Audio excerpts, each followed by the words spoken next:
ఇంత ప్రశాంతమైనటువంటి వాతావరణం ఎక్కడ ఉండదు. ఒక నిండు కొండల చాలా ప్రశాంతంగా శాంతిని ఒక మాట రిఫ్లెక్ట్ చేసే విధంగా మీరందరూ ఇక్కడ సమావేశమయ్యారు. దీనికి మనస్ఫూర్తిగా ప్రతి ఒక్కరికి అభినందనలు, శుభాభినందనలు. మన వల్ల మనం బాగుపడాలి, సమాజం బాగుపడాలి. కానీ బ్రహ్మకుమారీస్లో మాత్రం మీరు ఆనందంగా ఉంటున్నారు. సమాజానికి ఆనందాన్ని, వెలుగులిచ్చేది ఈ బ్రహ్మకుమారీస్ ఇస్తున్నారు. దానికి రియల్గా ప్రతి ఒక్కరిని కూడా ఈ యొక్క బ్రహ్మకుమారీస్లో పనిచేసి అందరినీ మనస్ఫూర్తిగా అభినందిస్తున్నాను. ఈ ఆర్గనైజేషన్, ఒక బ్యూటీ ఆఫ్ దిస్ ఆర్గనైజేషన్ మీరు చూస్తే మొత్తం మహిళలే ఈ ఆర్గనైజేషన్ రన్ చేస్తున్నారు. కొద్దిమంది మగవాళ్ళు సపోర్ట్ చేస్తున్నారు, సహకరిస్తున్నారు. నాలాంటి వాళ్ళు కూడా సహకరిస్తూ ఉంటాం. వారిని ముందుకు పోతా నడిపించడానికి.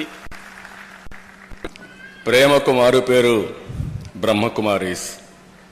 అదే మరి ఇంకొక పక్క పీస్ కూడా ఎంత హ్యాపీ అంటే అక్కడ పోయినప్పుడు అంత నాకు టైమే తెలియలేదు.